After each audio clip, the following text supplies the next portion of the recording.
because we're going to your module 19-20 or 1922, pero isang topic lang to, isang module lang din to, with the lesson title Applying the Le Chatelet Principle. Le Chatelet Principle. So, you have your lesson objective to describe to Le Chatelet Principle and to apply the qualitative to describe the effect of changes in pressure, concentration, and temperature of a system equilibrium. Yan. So, a Le Chatelet principle states that if a dynamic equilibrium is disturbed by changing the condition, the position of equilibrium shifts to counteract the change to re-establish an equilibrium. If a chemical reaction is at equilibrium and experience a change in pressure, temperature, or concentration of product or reactants, the equilibrium shifts in the opposite direction to offset the changes. Meaning, sa Le Chatelet po, in order, nakikita natin yung ating picture dito, ito. Yan. Sa Le Chatelet, pag naka-encounter po siya ng disturbance, ibig sabihin na bago yung equity or yung equilibrium na yan, ay bago yung equilibrium na yan, hindi siya naging, di ba, ang equal balance, di ba, dapat, kung ganyan, dapat, pag sinabi kasi nating balance, dapat, yung ating siso, should be nasa gitna. Yan, ganito lang, ganyan. Tapos, yan, pasensya yun na drawing po yan. Ganyan dapat pag-balance. Pero once na nagkaroon ng disturbance, makikita natin dito, dahil nag-add siya ng additional reactant dito, syempre tataas yung ating equilibrium. Ano ang gamit ng Le Chatelet? Si Le Chatelet, gugawa siya ng paraan para mag-transfer ng another additional reactant dito, or kailangan niyang pumunta sa direction na yun para maging balance lang ulit at maging ganito yung ayos ng ating reaction. So, gagawa siya ng paraan para maging balance ulit or maging equal ulit yung ating reaction. Yan. So, meron tayong tatlong stress na tinatawag. Yan, na nag-attribute sa ating system. Yan yung change ng concentration. Yan.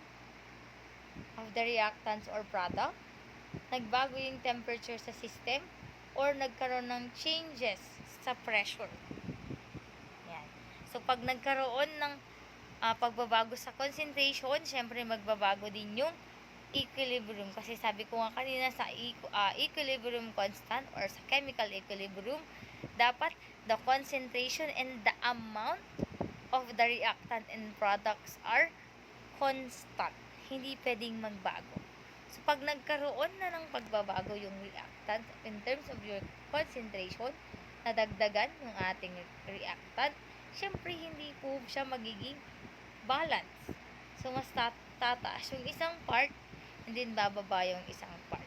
So, ang Chatelet principle gagawa ng paraan para magkaroon ulit ng balance sa pagitan nila. So, kailangan niyang mag-travel or mag-move ito papunta dun sa side na yan para magkaroon lang ng balance. Or kailangan lang para maging equal or balance sila. Kung kinakailangan niya magtapon, magtatapon siya. Okay?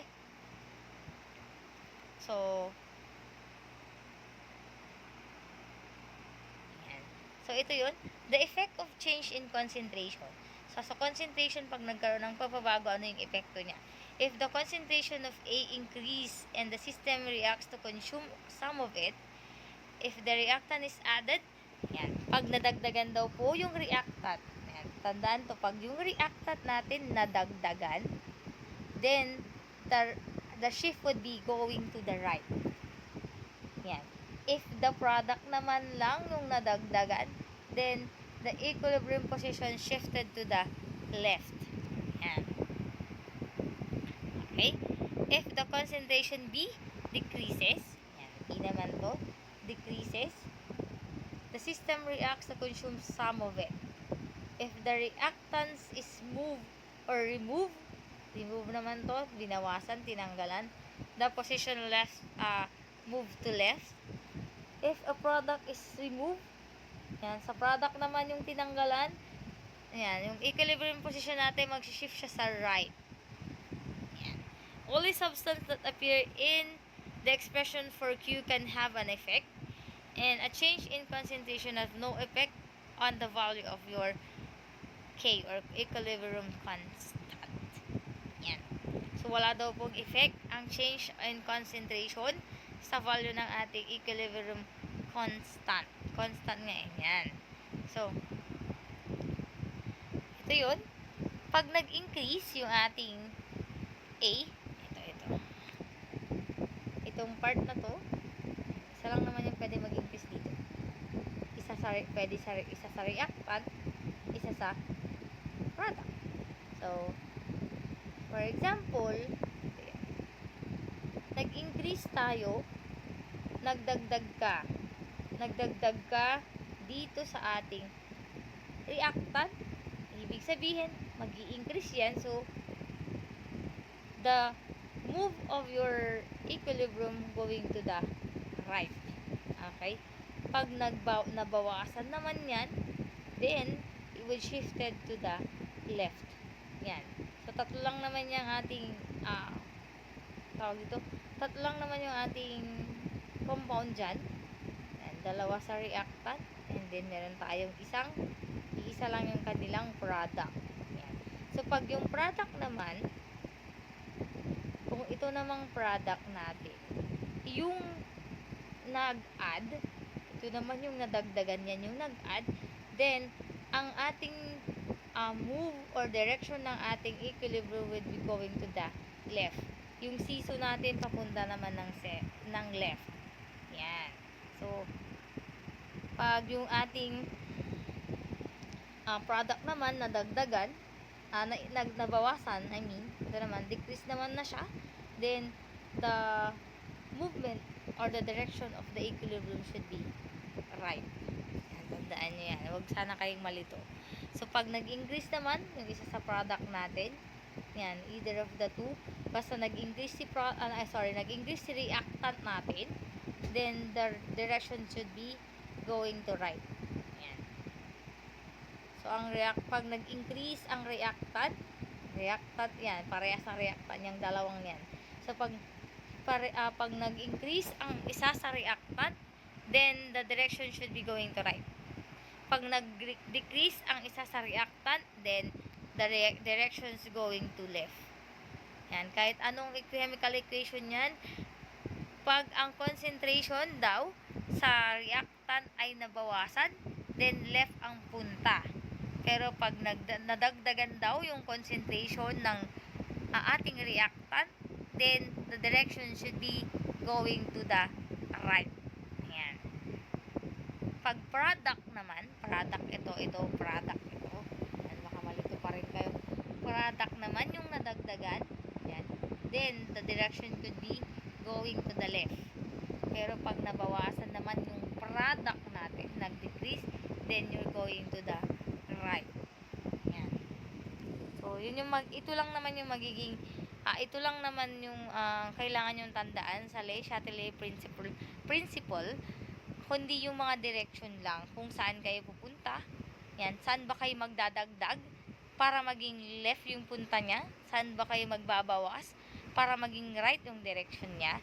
So, yun lang yung mga kailangan yung tandaan. So, this is the effect of the change in concentration. Concentration to pag nadagdagan si reactant, going to the right. Pag nabawasan si product, going to the right. Pag nabawasan si reactant, going to the left. Yan. Pag nabawasan si product, nadagdagan si product, then, going to the left. Yan. Concentration. Next. Ayan. We have here the effect of change in temperature. To determine the effect of change in temperature on equilibrium, heat is considered the component of the system. So, heat naman dito, pag nagkaroon ng adding of heat or removing of heat, then, ito na yon. heat is a product and an exothermic reaction. So, ibig sabihin ng heat is the product. Yung heat, pag dinagdag mo sa product, then that is an exothermic reaction. Tama? If yung heat naman dinagdag mo sa reactant, then that is an endothermic reaction. An increase in temperature adds heat, favors the endothermic reaction.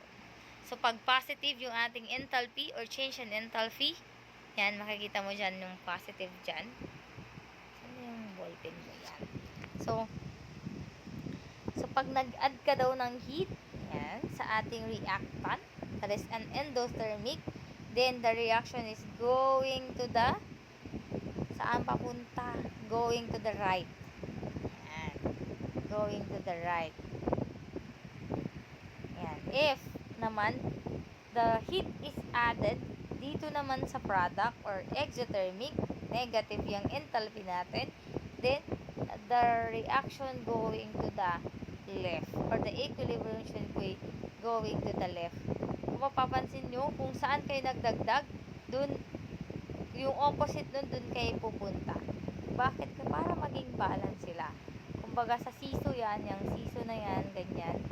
Yan, pag dito yung mabigat, siyempre ito yung mabigat, kailangan mo magdagdag dito o dito ka pupunta para mag-balance sila. Yan, ganun lang po yan. Equilibrium. Tatandaan, sa ating temperature, pag nag-add ng heat sa reactant or endothermic reaction, then the reaction is going to, or the direction should be going to the right. Ayan, right tayo. Yan o, yung arrow na yan. It is going to the right. Pag nag-decrease naman or nag-add tayo ng heat dito sa may product na part, dyan natin inat yung heat, that is an exothermic, the reaction should be going to the left. Yan. Tandaan lagi yan. So, pag dito ko nilagay yung heat, di ibig sabihin ang araw ko papunta doon. Pag dito nakalagay yung heat, syempre doon ka pupunta para maging balance yan. Okay. Next. Unlike all other stresses, however, the temperature changes the value of K. In the other words, a completely different equilibrium mixture is created at a different temperature. If a reaction shifts to the right, then K increases. If the reaction shifts to the left, then K decreases. Kung kanina, sa may concentration, hindi naapektuhan yung value ng ating equilibrium constant. Dito naman, pag ang reaction daw natin nag-shift papuntang right, then tumaas daw yung ating equilibrium constant. Pero pag ang shift naman natin papuntang left, nag-decrease naman yung ating equilibrium constant or yung value ng ating letter K. Yan, andyan naman yan. So, next, the effect of change in pressure or volume. Change in pressure affect equilibrium system containing gaseous component. Changing the concentration of a gaseous component causes the equilibrium to shift accordingly. Yan, changing concentration yan. Adding an inert gas has no effect on the equilibrium position as long as the volume does not change. When we say inert gases or your mga noble gases. Yan. So, mga noble gases, pag idinad daw natin, wala daw po yung effect sa equilibrium position ng ating reaction. This is because all concentrations and partial pressure remain unchanged. Yan, sa pressure. Changing the volume of the reaction vessel will cause equilibrium to shift if an change in number of gas is not equal to 0. Ito naman, sabi niya, magbabago lang daw yung mag-shift yung equilibrium natin sa ibang direction pag ang nagbago ay yung kanyang volume. Yan. Kanina sabi niya, pag nag-add ka daw ng inert gases, wala siyang effect. Pero pag nagkaroon ng changing dun sa volume natin, magkakaroon to ng shifting ng ating equilibrium. Yan. Change in pressure, volume has no change in pressure have no effect in the value of K. Yan. So, temperature lang ang may effect dun sa value ng ating K or equilibrium constant. So, pag nag-change daw yung pressure or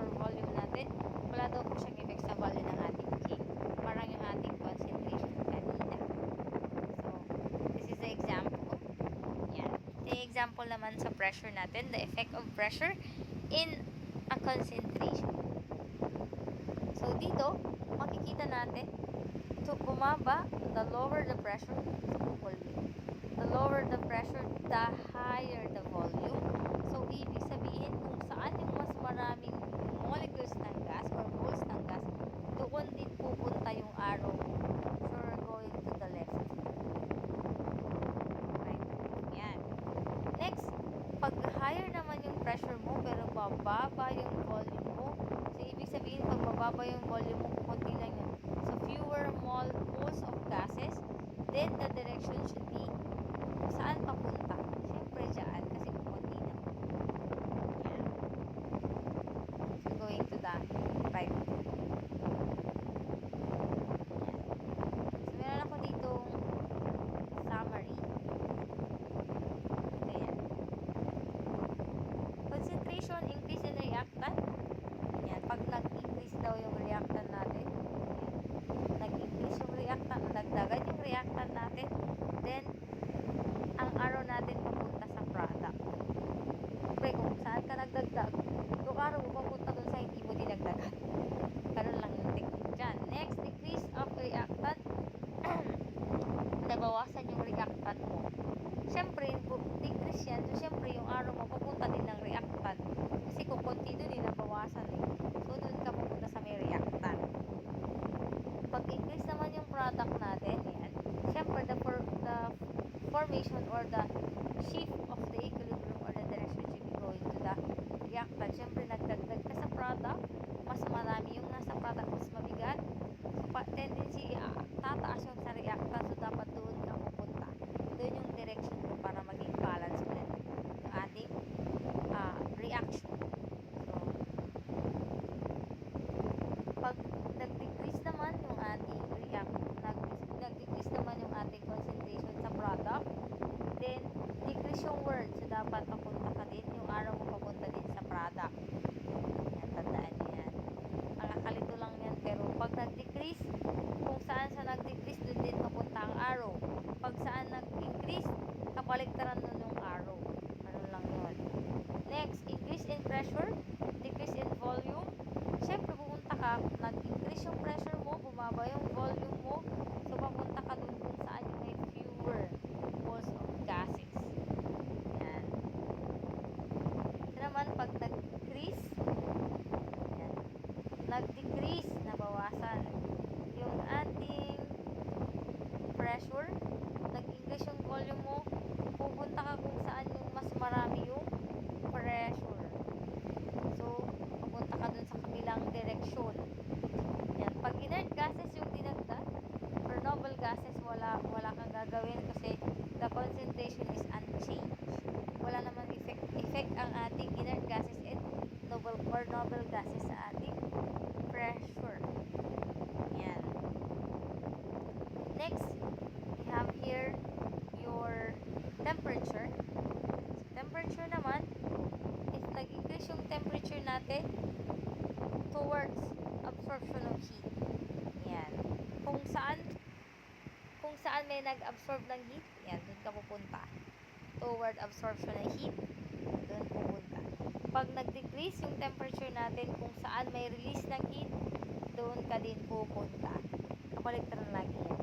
So, ito yung sinasabi ko kanina, nagkakaroon siya ng effect on the value of K. Pag sa temperature lang naman.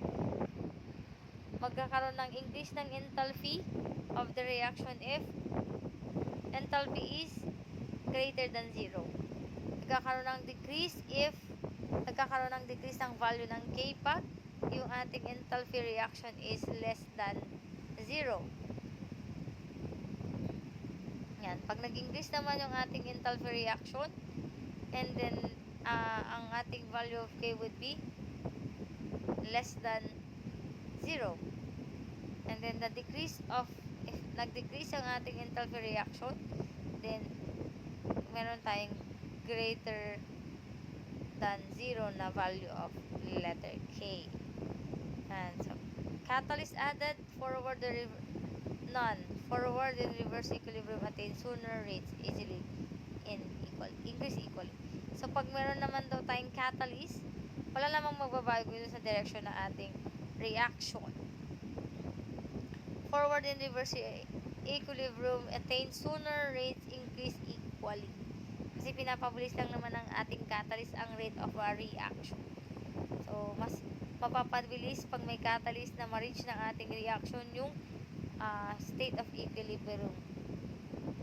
Yan. So, tatandaan nyo lang yung mga direction.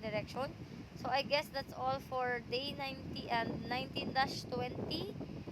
If you have questions, just feel free to message me. Yan. Wag lang naman madaling araw at gabi. Matutulog din ako. So, have a great day everyone. Keep safe and laban lang.